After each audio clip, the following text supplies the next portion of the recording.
lagi denganku di channel RPK Natalia, denganku dan juga narasumber kesehatan favorit kita, Kak Bidan Lisa. Apa kabar Kak? Ya, terima kasih ya udah mau diundang ke sini lagi. Di sini kita mau bahas hubungan gadget dengan anak ya.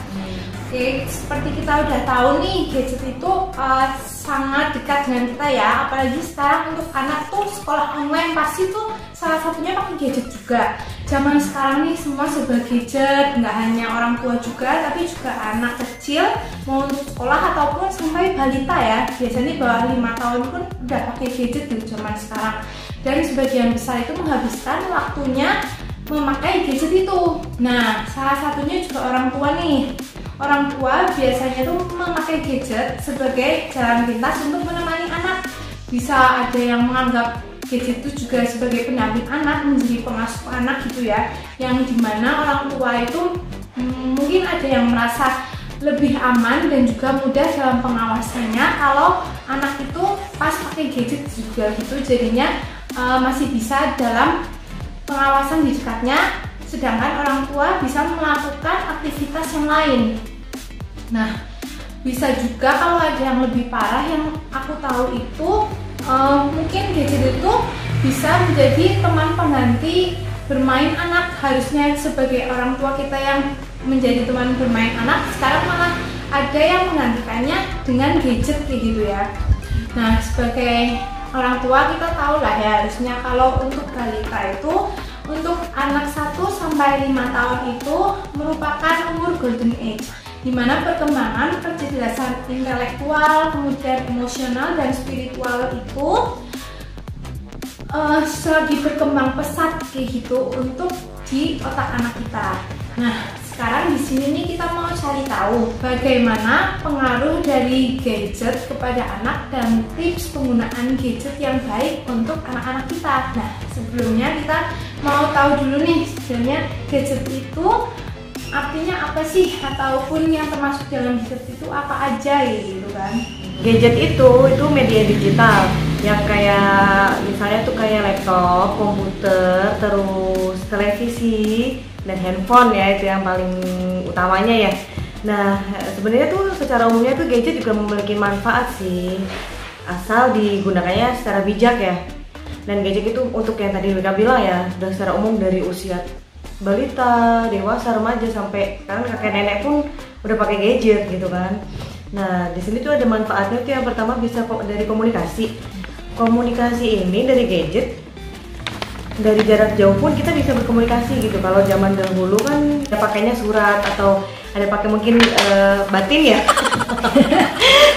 Gitu ya. Nah, sekarang udah bisa kita pakai SMS, telepon ya, itu ada video call. Kalau ya itu manfaatnya ya dari gadget. Terus kalau di sosial kita bisa banyak aplikasi ya, banyak aplikasi buat mencari teman, daring, dari pendidikan, apalagi yang sekarang tuh lagi pandemi gini, daring, banyak yang sekolah dari rumah. Itu manfaatnya sebenarnya ada sih, dibanding ada saya jelasin juga ada dampak negatif dan positifnya di situ. Itu sih secara umumnya. Oh, seperti itu gadget itu artinya. Kemudian hubungan penggunaan gadget dengan perkembangan anak itu apa aja sih gitu? Apakah ada pengaruh buruknya seperti apa kalau kelebihan, dan juga apa ada dampak positifnya kalau gadget kita berikan ke anak gitu? Karena pasti zaman sekarang itu 100% orang tua itu memberikan gadget ke anak ya gitu. Entah itu jadi pendidikan atau jadi hiburan gitu ya. Jadi ini ada beberapa dampak positif dan negatif kalau pemberian gadget yang tidak bijak sama orang tua ke anak-anak nih. Dampak negatifnya dulu ya mungkin ya. Dampak negatifnya nih, yang pertama, ketika anak nih keasikan bermain gadget, jadi dia jadi nggak ada minat untuk kegiatan lain, jadi kayak udah kecanduan aja main gadget gitu. Terus yang kedua, anak tidak lagi suka bergaul, bermain dengan teman-temannya di luar rumah, teman sebayanya di luar rumah gitu ya. Terus yang ketiga, anak cenderung bersikap membela diri dan marah apabila dari orang tuanya ada upaya buat mengurangi penggunaan atau menghentikan penggunaan gadget. Jadi dia lebih memberontak gitu ya. Terus yang keempat, anak berani berbohong atau mencuri-curi waktu untuk bermain gadget. Yang kelima, waktu terbuang sia-sia. Anak-anak akan sering lupa waktu ketika sedang asyik bermain gadget tuh. Terus yang keenam, perkembangan otak anak nih akan terganggu juga sehingga nih menimbulkan hambatan dalam kemampuan berbicara. Jadi bisa telat berbicara dengan anak yang terlalu kebanyakan main gadget, terus menghambat kemampuan dalam mengekspresikan pikirannya. Terus yang ketujuh, banyaknya fitur atau aplikasi yang tidak sesuai dengan usia anak. Ini harus banget dengan pengawasan anak ya. Terus yang kedelapan, mengganggu kesehatan pada mata. Selain itu akan mengurangi minat baca anak karena terbiasa dengan objek yang bergambar, berwarna, atau yang bergerak. Yang berikutnya, menghilangkan pada aktivitas bermain, melakukan kegiatan lain yang tadi ya. Ini yang akan membuat mereka lebih bersifat individualis atau menyendiri. Kemudian, sulit konsentrasi pada dunia nyata. Rasa kecanduan pada gadget ini akan membuat anak mudah bosan, gelisah, dan marah ketika dia dipisahkan dengan gadget. Kemudian, banyak ya terganggunya fungsi FPC. Apa tuh FPC? Jadi itu ada kecanduan teknologi. Selanjutnya dapat mempengaruhi otak anak. PFC ini adalah prefrontal cortex. Itu adalah bagian di dalam otak yang mengontrol emosi, kontrol diri, kemudian tanggung jawab, pengambilan keputusan dengan nilai-nilai moral lainnya. Anak yang kecanduan teknologi seperti games online, kemudian ini akan memproduksi hormon dopamin secara berlebihan. Ini jadi membuat terganggu nih fungsi EPFC itu. Kemudian berikutnya introvert ya, tadi udah dibilang itu adalah anak yang jadi lebih individualis, ketergantungan terhadap gadget. Jadi membuat mereka tuh menganggap bahwa gadget itu segala-galanya gitu. Kemudian bisa merusak mata, bahaya dari gadget kan ada radiasinya ya, itu berbahaya juga. Terus kemudian jadi mengubah postur tubuh itu yang sering di kesehatan namanya kiposis. Itu jadi menunduk sih, kadang kan pasti kan dia ngeliat HP jadi nunduk ya, ngeliat HP itu mengubah postur tubuh anak. Kemudian yang terakhir ini obesitas, karena anak tuh kan jadi mager, malas gerak, dan pasti dia juga enaknya sambil ngemil, sambil makan. Dia jadi kalau udah main gadget disuapin sama orang tuanya dia sambil main gadget, itu bisa membuat dia juga kan membuat dia jadi nggak bermain sama teman-temannya ya, jadi dia jadi malas gerak lah. Dia bisa menimbulkan obesitas. Itu terakhir dari dampak negatif apabila pemberian gadget yang kurang bijak dari orang tua gitu. Ada juga dampak positifnya. Dampak positifnya itu yang pertama itu bisa mempermudah komunikasi. Mempermudah komunikasi ini yang bahasa Indonesia ya, kalau bisa menambah anak menjadi menambah kosakata baru. Itu dari gadget itu dampak positifnya untuk anak-anak. Kemudian menambah pengetahuan anak, seperti jadi mengenal warna.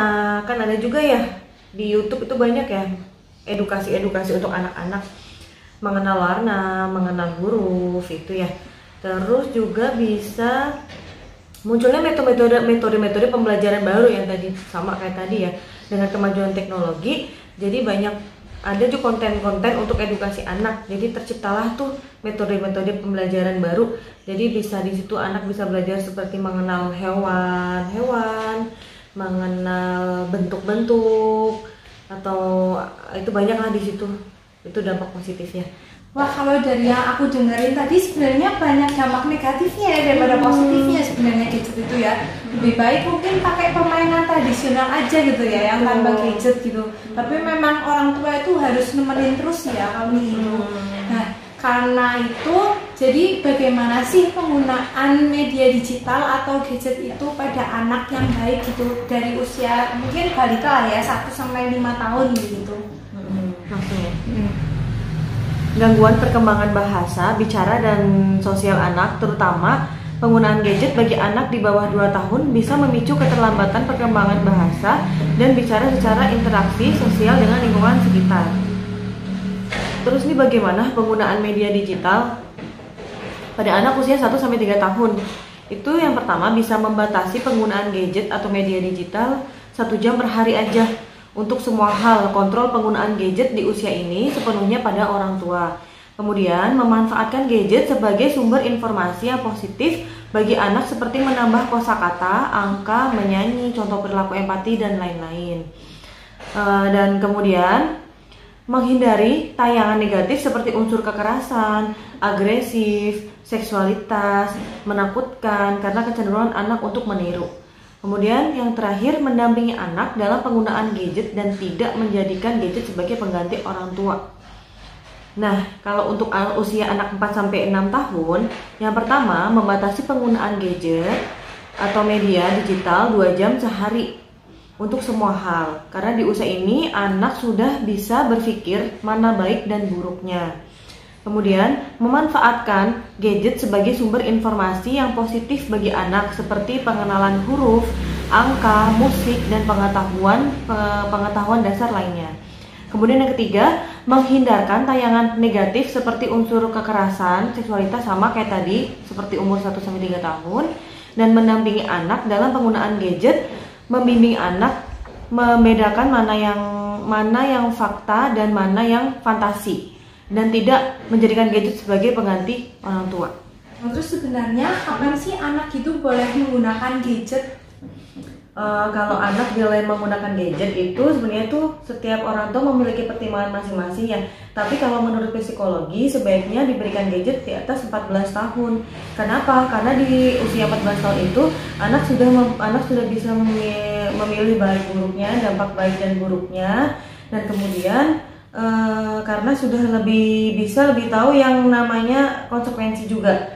Tapi nggak benar-benar untuk melarang ya nggak pakai gadget, karena jangan sampai di zaman sekarang anak menjadi gaptek. Ya, jadi kalau anak-anak usia lainnya tahu sesuatu dia sendiri nggak tahu gara-gara nggak punya gadget, kasihan juga ya sebenarnya. Betul. Terus ada nggak sih tips penggunaan gadget bagi kita orang tua agar menggunakan gadget dengan baik, dengan bijak untuk anak gitu? Tipsnya bagaimana? Jadi tips untuk pemberian gadget dari orang tua, pengawasan orang tua dalam pemberian gadget itu yang pertama, berikan kesempatan pada anak untuk belajar menggunakan gadget, belajar dan berinteraksi sejak dini, karena penggunaan gadget pada saat ini adalah sesuatu yang tidak dapat dihindari.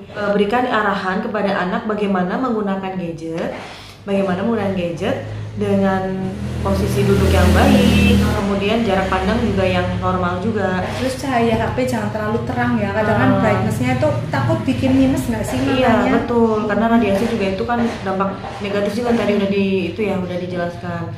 Nah kemudian pilihlah nih aplikasi-aplikasi yang sesuai dengan kebutuhan anak, sesuaikan dengan usia anak, ini penting banget ya, karena kan banyak juga tuh konten-konten yang nggak perlu dilihat sama beberapa usia tertentu. Terus kemudian yang ketiga, tempatkan gadget di ruang umum. Kadang orang tua nih merasa bangga dengan dapat meletakkan gadget di dalam kamar anak, padahal itu salah. Itu salah satu hal yang sangat salah. Berarti TV nggak boleh di kamar anak ya sebaiknya ya? Sebaiknya jangan ya, karena nanti bisa membuat kebiasaan dia nonton bisa jadi begadang juga tuh. Kalau bisa, kalaupun boleh sih, tapi harus dengan pengawasan orang tua dan harus ditentukan. Misalnya, oke, sampai jam segini kita nonton, setelah itu kita tidur gitu. Kemudian mengatur durasi penggunaan gadget. Ya, kayak tadi udah dijelaskan, misalnya tadi 1-3 tahun, 1 jam sehari, 4-6 tahun, 2 jam sehari. Kemudian bantu agar anak dapat membuat keputusan sendiri. Kadang anak ingin menciptakan suasana baru, tetapi takut nih untuk berkomunikasi dengan orang tua. Jadi di sini orang tua harus selalu mengajak diskusi, bahkan mengajak bercerita supaya anak bisa menampilkan ide-idenya gitu. Ini yang berikutnya, dan tips-tipsnya, batasi waktu anak main gadget. Kayak tadi udah dibatasi ya dengan waktu tertentu. Disarankan untuk menggunakan gadget setidaknya 1 jam sebelum tidur. Jangan tidur itu sambil main HP, itu jangan. Kenapa? Nanti anaknya jadi begadang karena dia udah asik tuh main gadget. Nanti dia jadi waktu pola istirahatnya jadi berkurang. Terus ketergantungan juga ya, sebelum tidur harus setelin ya. Itu gawat itu. Kemudian ketahui password ponsel, email maupun akun sosial media anak. Ini kalau yang udah punya akun media sosial sendiri, kita harus tahu nih. Jadi kita bisa kontrol sewaktu-waktu gitu. Kemudian komunikasi secara terbuka dengan anak. Biarkan anak bertanya hal-hal yang ingin mereka ketahui mengenai teknologi maupun internet yang ada mereka tonton. Misalnya dia menonton apa nih, kayak dia mau tanya apa, oke, kita kasih informasi aja ke anak. Kemudian jadi teladan. Kita sebagai orang tua, kalau ingin berhenti bermain gadget anaknya atau mengurangi frekuensi, kita juga bisa mencontohkan nih, karena orang tua kan jadi teladan anak nih. kita mencontohkan yang baik. Jadi tidak boleh terus-menerus kita memegang HP atau kita mempunyai waktu ruang bersama anak, bermain bersama gitu. Kemudian edukasi teknologi. Orang tua sangat perlu untuk mengajarkan anak mengenai kelebihan dan kekurangan serta memberitahukan dampak negatif dari bermain gadget secara berlebih gitu. Kemudian jangan berikan gadget personal.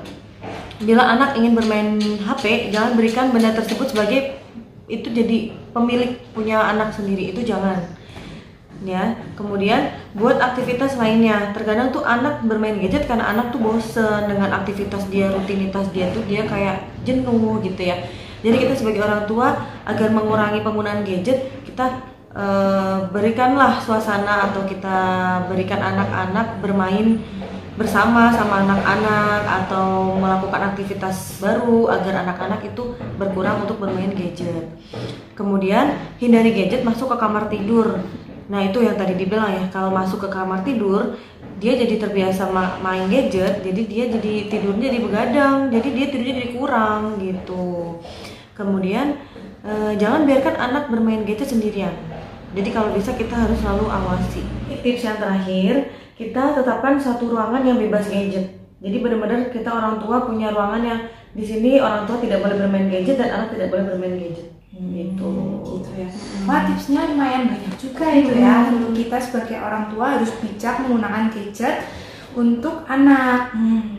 Sebenarnya video ini sangat berguna manfaatnya ya. Terima kasih ya untuk memberikan sharing gitu informasi-informasi tentang gadget ini ya, penting untuk kita dan juga anak-anak kita gitu.